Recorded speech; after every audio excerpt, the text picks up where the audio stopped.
हो हो. तर हॅलो, राम राम, नमस्कार. तुम्हा सर्वांचं स्वागत आहे आमच्या लाडक्या बापूच्या कट्ट्यावर. आणि आवाज जरा थोडा बसलेला मलाच वाटतोय थोडासा, बट आणि भरपूर दिवसानंतर थोड्या लमसम मोठ्या टायमानंतर जाड्या छोट्या टायमानंतर म्हणजे ऑलमोस्ट 6 दिवस 12 तासानंतर मी हा व्हिडिओ, आता 12 तास नाही, अजून थोड्या तासांनंतर हा व्हिडिओ टाकेन मी. म्हणजे एवढा मोठा जाडा लांबडा ब्रेक घेतला आहे मी.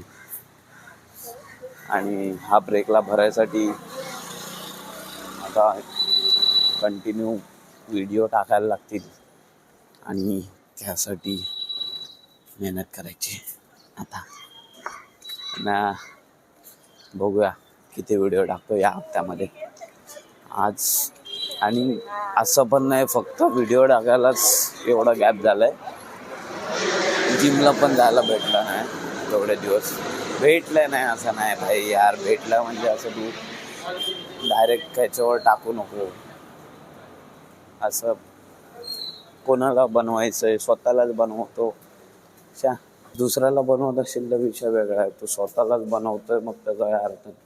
अच्छा, काल ना आमचं कन्व्हर्सेशन झालं रे, म्हणजे माझ्या 2 मित्रांचं आणि माझं, की पैसा जास्त इम्पॉर्टंट आहे की टाईम. तर सगळ्यांच्या नजरियाने वेगवेगळा असतो हे काय काय बोलते त्याला, पॉईंट ऑफ व्ह्यू प्रत्येकाचा वेगवेगळा असतो. पण बघ, आता माझ्या अंदाजे तरी टाईम इम्पॉर्टंट आहे.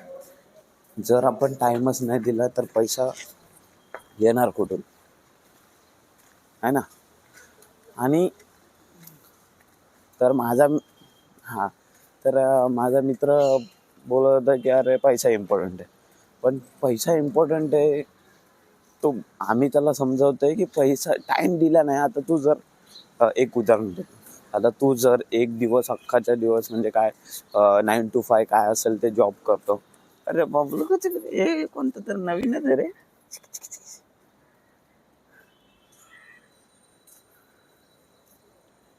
काय हां तर काय बोलत होतो, जर तू आता एकाकडे काम करतोय आणि तो 9 to 5 जॉब आहे, त्या टायमाचे तुला पे करतायत ना ते लोक. तू जर गेलाच नाही तर तुला पे का करतील. तुझे काहीतरी चांगले कर्म असतील, समजा तू सुट्ट्या भरल्या असतील अगोदरच्या आणि अगोदरचा टाइम दिला असेल तर तुला आत्ता सुट्टी भेटणार ना, ती पण पेड. नाही तर कशाला भेटेल. तेच त्याला समजावता तरी ऐकायलाच मागत नाही शेवटपर्यंत. बघा कसं असतं माहिती आहे, कधी कोणती गोष्ट इम्पॉर्टंट आहे ते आपण नाही ठरवू शकत, ते आपलं नशीब ठरवणार. ते चित्रगुप्ताने जे लिहून ठेवलंय ना, त्या हिशोबाने आपले दिवस तो ठरवणार आहे. त्याच्यामध्ये कधी कधी त्या सिच्युएशनला पैसा पण महत्त्वाचा असेल, किंवा कधी कधी त्या सिच्युएशनला टाईमच इम्पॉर्टंट असेल. पण इम्पॉर्टंट तर मोस्ट ऑफ टाईमच असतो. कारण मला टाईम स्टोन भेटला तर मी काय करून टाकेन मला माहिती नाही. डॉक्टर स्ट्रेंजचा अच्छा, तर मला तर वाटतं की भाई टाईम इम्पॉर्टंट आहे. आणि सिच्युएशन पण ते कसे बनणार माहिती आहे, की तुझे कर्म काय.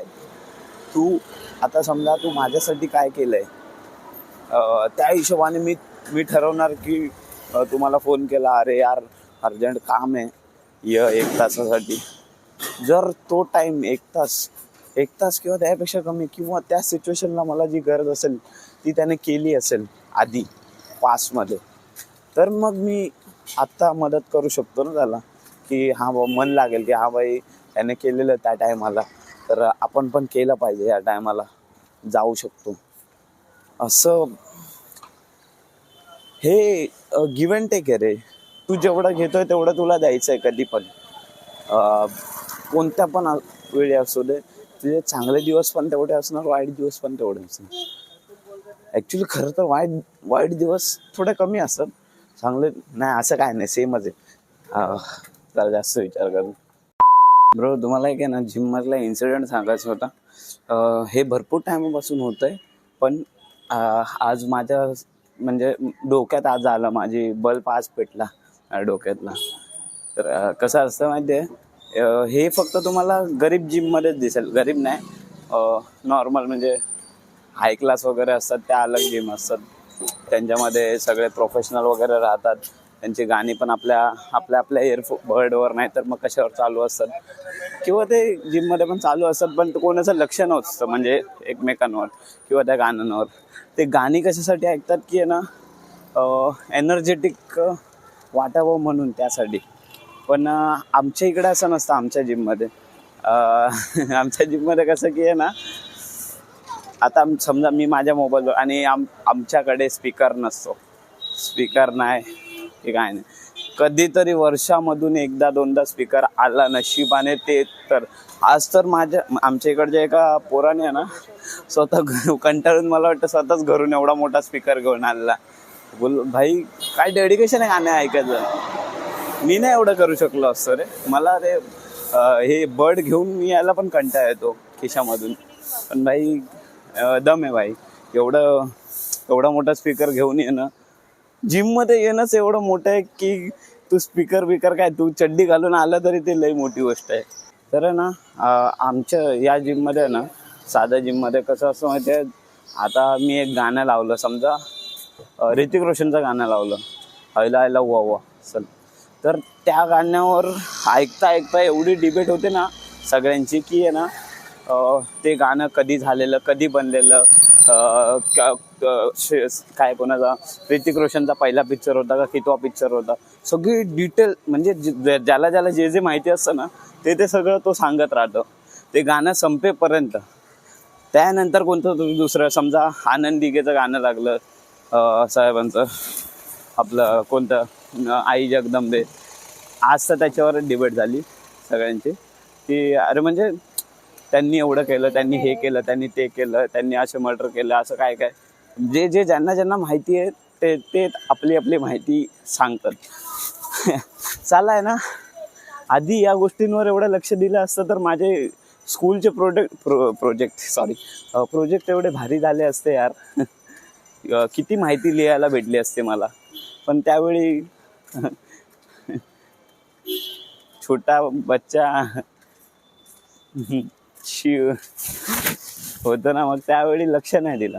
पण आता जसं जसं विचार करतो तसं लक्ष जातं डायरेक्टली, प्रयत्न ऑटोमॅटिकली. कारण आजकाल सगळ्यांचे ऐकायला लागलं.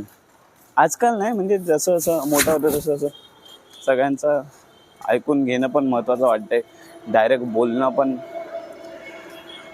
ऐकून न घेता चुकीचं आहे असं वाटायला लागलं. मॅच्युअर होत चाललोय, व्हायला तर पाहिजे. बस एवढं सांगायचं होतं, बाकी काय. उद्या कोणत्या तरी नवीन गाण्यावर डिबेट करू आम्ही. हाय.